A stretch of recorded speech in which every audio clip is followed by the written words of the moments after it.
Nice to meet you. I'm Afeef. I'm from the Maldives. How many of you know where is Maldives? Raise your hand.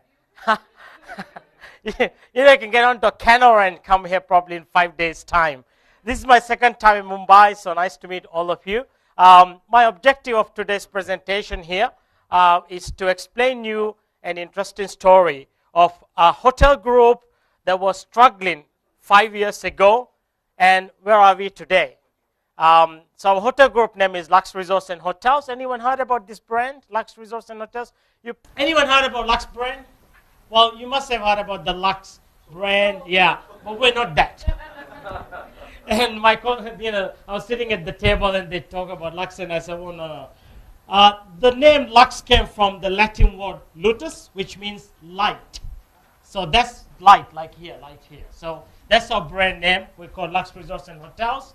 We're a hotel group that's based in mainly in Mauritius. We have hotels in Mauritius, Reunion, China, building currently in Dubai, and also in Turkey, and a few other destinations. And we also have eyes in India. So we're in the pipeline, yeah? But I can't announce it today because we are a public company, so it needs to be shared. But we do actually. So what I would like to share with you is where this company was 5 years ago. And here is where we were 5 years ago. What do you see in this photo? I see you. Exactly. This company 5 years ago, we were actually in this stage. This was right after the economic crisis. So employees weren't happy. We weren't getting guests. The leadership team was working like, yeah. So we knew we had to do something.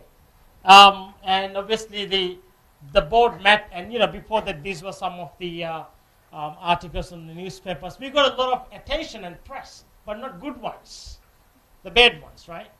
And these are financials. I mean, you can't see a bit clear because of the lightings, but by the end of 2010, this was right after the financial crisis. Obviously, hotels, resorts, or travel industry seems to hit harder than the other industries. Minus 24 million rupees, Mauritian rupees. That's we ended. So obviously we're in a lot of trouble, and we needed to light up the fire. So what our board did was we brought in a new CEO, Paul Jones.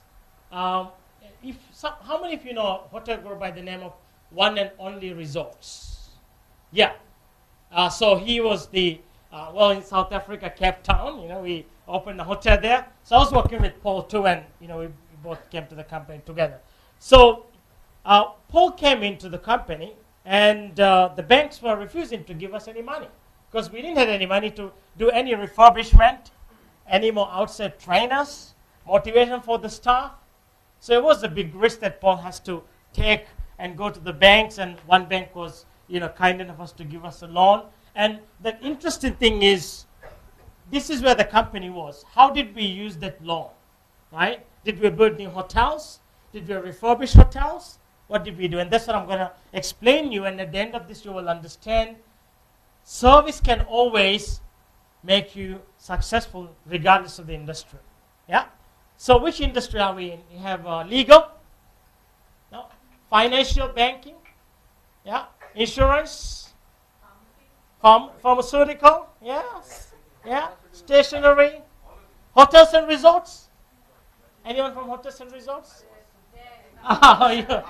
Okay.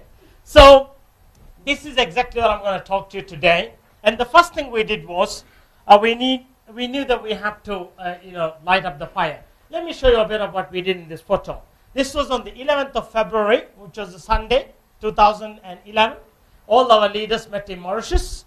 Everybody came into the room, and I'm sure Phil is going to talk about this conflict resolution in a while.